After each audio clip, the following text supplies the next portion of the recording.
അങ്ങനെ രേഷ്മ നീതുവിനെയും കൂട്ടിയിട്ട് പുറത്തേക്ക് വരികയാണ്. അപ്പോൾ അമ്മ പറയുന്നുണ്ട്, ആ കുട്ടിനെ അകത്തേക്ക് വിളിച്ചൂടെ, എന്തിനാ പുറത്ത് പോയി സംസാരിക്കുന്നത് എന്ന് ചോദിക്കുന്നുണ്ട്. അപ്പോൾ ആ കുട്ടിക്ക് കാല് ശേഷിയില്ലാത്തതാണ്, അപ്പോൾ ഞങ്ങൾ പോയി കൂട്ടിയിട്ട് വരാമെന്ന് പറഞ്ഞിട്ട് അങ്ങനെ പോകുന്നുണ്ട്. അങ്ങനെ ഹരീഷിനെ കണ്ടതും നീതു ഓടിപ്പോയി കെട്ടിപ്പിടിക്കുന്നുണ്ട്. എന്താ, എനിക്ക് പ്രശ്നമൊന്നുമില്ല ഇവിടെ, എനിക്ക് കുഴപ്പമില്ല എന്നൊക്കെ പറയുന്നുണ്ട്. അപ്പോൾ അത് കണ്ടുകൊണ്ട് നീതുവിൻ്റെ ഏട്ടൻ വരുന്നുണ്ട്. ഏട്ടൻ വന്ന് അവളെ പിടിച്ചു വലിച്ച് വീട്ടിലേക്ക് കൂട്ടിയിട്ട് പോവുകയാണ്. അങ്ങനെ നീതുവിൻ്റെ ഏട്ടൻ വീട്ടിൽ പോയിട്ട് അമ്മനെ വഴക്ക് പറയുന്നുണ്ട്. എന്തിനാ ഇവളെ പുറത്തേക്ക് വിട്ടാക്കിയത് എന്നൊക്കെ ചോദിക്കുന്നുണ്ട്. അപ്പോൾ ഒരു കൂട്ടുകാർ പുറത്ത് നിൽക്കുന്നുണ്ട് എന്ന് പറഞ്ഞിട്ട് പോയതാണ് എന്ന് പറയുന്നുണ്ട്. അപ്പോൾ നീതുവിൻ്റെ ഏട്ടൻ പറയുന്നുണ്ട്, ഹരീഷായിരുന്നു പുറത്ത്, അവനെ കെട്ടിപ്പിടിച്ച് നിൽക്കുകയാണ് എന്നൊക്കെ പറയുന്നുണ്ട്. അപ്പോൾ നാട്ടുകാർ മുഴുവൻ കണ്ടു, നമ്മളെ നാണം കെടുത്തി എന്നൊക്കെ പറഞ്ഞിട്ട് അമ്മയുടെ അടുത്ത് പറയുന്നുണ്ട്. അങ്ങനെ അവളെ തല്ലുകയൊക്കെ ചെയ്യുന്നുണ്ട്. അമ്മയും നീതുവിൻ്റെ ഏട്ടനൊക്കെ കൂടി തല്ലുന്നുണ്ട്.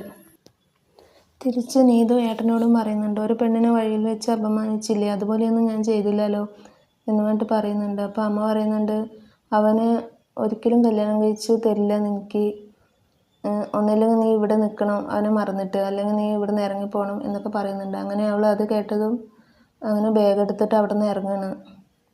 വീട്ടുകാരെല്ലാവരും പോണ്ടാന്ന് പറഞ്ഞിട്ട് പിടിച്ച് വലിക്കുന്നുണ്ട്. പക്ഷെ അതൊന്നും അവൾ കേൾക്കുന്നില്ല. അവൾ ഞാൻ ജീവിക്കുകയാണെങ്കിൽ അവൻ്റെ കൂടെ മാത്രമേ ജീവിക്കുകയുള്ളൂ, ഇല്ലെങ്കിൽ ഞാൻ ഇവിടെ ഇരിക്കില്ല എന്നൊക്കെ പറയുന്നുണ്ട്.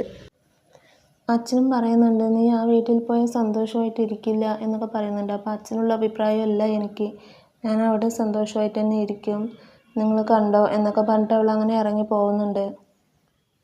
സുധീഷും ഹരീഷും നിധിൻ്റെ അടുത്ത് പറയുന്നുണ്ട്, നീതുവിനെ കാണാൻ പോയി, അവളുടെ ഏട്ടൻ കണ്ടു, പ്രശ്നമായി, പക്ഷെ ഞങ്ങൾ വഴക്കൊന്നും ഉണ്ടാക്കിയിട്ടില്ല, അവളെ കാണണമെന്ന് പറഞ്ഞപ്പോൾ ഞങ്ങൾ അങ്ങനെ പോയതാണ് എന്നൊക്കെ പറഞ്ഞിട്ട് പറയുന്നുണ്ട്. അപ്പോൾ നിധി പറയുന്നുണ്ട്, നിങ്ങളിപ്പോൾ എന്തിനാണ് അങ്ങോട്ട് പോയത്, ഇത്രയും പ്രശ്നങ്ങൾക്കിടയിൽ അതും കൂടി വേണമായിരുന്നു, നിങ്ങൾ പോയത് ശരിയായില്ല എന്ന് പറയുന്നുണ്ട്. അപ്പോഴേക്കും സുഭാഷ് പുറത്ത് പോയിട്ട് വീട്ടിലേക്ക് വരുന്നുണ്ട്. അപ്പോൾ നികേഷ് പറഞ്ഞു കൊടുക്കുന്നുണ്ട്, ഇങ്ങനെയൊക്കെ സംഭവങ്ങൾ ഉണ്ടായിരുന്നു, അപ്പോൾ ഇത്രയും വലിയ പ്രശ്നം നടന്നിട്ട് അത് കഴിഞ്ഞല്ലേ ഉള്ളൂ, അപ്പോഴേക്കും എന്തിനാണ് നിങ്ങൾ അങ്ങോട്ട് പോയത്, നിങ്ങൾ അങ്ങോട്ട് പോയത് കാരണം ആ പെൺകുട്ടിക്ക് എന്തെങ്കിലും പ്രശ്നമാവില്ലേ നാളെ, അതും കൂടി നിങ്ങൾ ചിന്തിക്കണ്ടേ എന്നൊക്കെ പറഞ്ഞിട്ട് സുഭാഷ് പറയുന്നുണ്ട്. അപ്പോൾ സുധീഷ് പറയുന്നുണ്ട്, ഹരീഷിന് നീതുവിനെ കാണണമെന്ന് പറഞ്ഞതുകൊണ്ട് പോയാണ്, ഞങ്ങൾ വഴക്കൊന്നും ഉണ്ടാക്കിയിട്ടില്ല, ജസ്റ്റ് ഒന്ന് കണ്ടു, അപ്പോഴേക്കും നീതുവിൻ്റെ ഏട്ടൻ കണ്ടിട്ട് അവളെയും കൂട്ടിയിട്ട് പോയി എന്നൊക്കെ പറഞ്ഞിട്ട് അവരിങ്ങനെ സംസാരിച്ചിട്ടിരിക്കുമ്പോഴേക്കും നീതു ബാഗൊക്കെ തൂക്കി ഗേറ്റൊക്കെ തുറന്ന് വരുന്നുണ്ട്. അച്ഛനാണെങ്കിൽ വരുന്നത് നോക്കിയിട്ട് അന്തം വിട്ട പോലെ ഇരിക്കുന്നുണ്ട് ഫ്രണ്ടിൽ തന്നെ.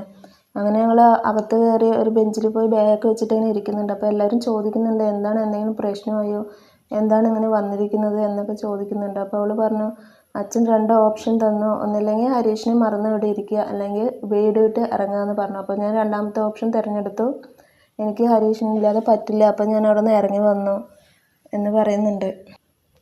അത് കേട്ടതും സുധീഷ് ചിരിക്കുന്നുണ്ട്, അത് കലക്കി, നന്നായി, ഇറങ്ങി വന്നത് നന്നായി എന്ന് പറയുന്നുണ്ട്. അപ്പോൾ ഇവിടെ ഇങ്ങനെ ഇരുത്താൻ പറ്റില്ല, നമുക്ക് ഹരീഷിനെ കല്യാണം കഴിച്ച് കൊടുക്കാം, അതാണ് അതിനുള്ള പരിഹാരം, ഒരു പെൺകുട്ടിയെ ഇങ്ങനെ വെറുതെ വീട്ടിൽ കയറ്റി ഇരുത്താൻ പറ്റില്ല, അപ്പോൾ ഹരീഷിനെ കല്യാണം കഴിച്ച് കൊടുത്താൽ അതിൻ്റെ പേര് പറഞ്ഞിട്ടെങ്കിലും നമുക്ക് ഇരുത്താം, ഇല്ലെങ്കിൽ നാട്ടുകാർ എന്തെങ്കിലും പറയില്ലേ എന്നൊക്കെ പറഞ്ഞിട്ട് സുധീഷ് ഇങ്ങനെ പറയുന്നുണ്ട്. അപ്പോൾ സുഭാഷ് പറയുന്നുണ്ട്, കല്യാണമാണ് അതിന് പരിഹാരം, അവളൊരു ദേഷ്യത്തിന് വീട് വിട്ട് ഇറങ്ങി വന്നാൽ അങ്ങനെ പിന്നെ കല്യാണം കഴിച്ച് കൊടുക്കുകയാണ്, അതിന് ഹരീഷ് പ്രിപ്പയർഡ് ആണോ എന്ന് കൂടി അറിയണ്ടേ എന്ന് പറയുന്നുണ്ട്. അങ്ങനെ നീതുവിനെ റൂമിൽ കൊണ്ടാക്കിയിട്ട് ഇപ്പോൾ വരാമെന്ന് പറഞ്ഞിട്ട് അവർ തമ്മിൽ പുറത്ത് വന്ന് ഇങ്ങനെ ചർച്ചയൊക്കെ നടത്തുന്നുണ്ട്. ഇത് അതിനൊരു പരിഹാരമല്ല, ഹരീഷ് നീ എന്താണ് പറയുന്നത്, നീ പറയുന്ന പോലെയാണ് ഇവിടെ തീരുമാനം എടുക്കുന്നത് എന്ന് പറയുന്നുണ്ട്. അങ്ങനെ ഹരീഷ് സുധീഷിനെ വിളിച്ച് പുറത്ത് പോയിട്ട്, സുധീഷ് ഏട്ടാ എന്താ ഞാൻ ചെയ്യുക, നിങ്ങളെങ്ങനെ കല്യാണം എന്ന് പറയരുത്, ഞാൻ അതിനൊരു പ്രിപ്പയർഡ് ആയിട്ടില്ല എന്ന് പറയുന്നുണ്ട്. അപ്പോൾ അവളിവിടെ താമസിച്ച് അവളുടെ വീട്ടുകാർ വന്ന് നീ ഇവിടെ അതിക്രമിച്ച് കൂട്ടിയിട്ട് വന്നിട്ട് ഇവിടെ താമസിപ്പിച്ചിരിക്കുകയെന്ന് പറഞ്ഞിട്ട് കേസ് കൊടുക്കും. അപ്പോൾ അതിന് കല്യാണം കഴിഞ്ഞിട്ട് ഇവിടെ താമസിപ്പിക്കുകയാണെങ്കിൽ പോലീസുകാരുടെയും നാട്ടുകാരുടെയും അവളുടെ വീട്ടുകാരുടെയും വായടയ്ക്കാനുള്ള ഒരു കാര്യമായില്ലേ, അപ്പോൾ അങ്ങനെ ചെയ്താൽ പോരെ എന്നൊക്കെ പറയുന്നുണ്ട്. അപ്പോൾ അത് കേട്ടിട്ട് ഭാസ്കരൻ അപ്പുറത്തിരിക്കുന്നുണ്ട്, എന്താ പറയേണ്ടതെന്ന് അറിയാതെ ഇരിക്കുന്നുണ്ട്. അപ്പോൾ ഇന്നത്തെ എപ്പിസോഡ് ഇത്രയേ ഉള്ളൂ. Thank you for watching my video.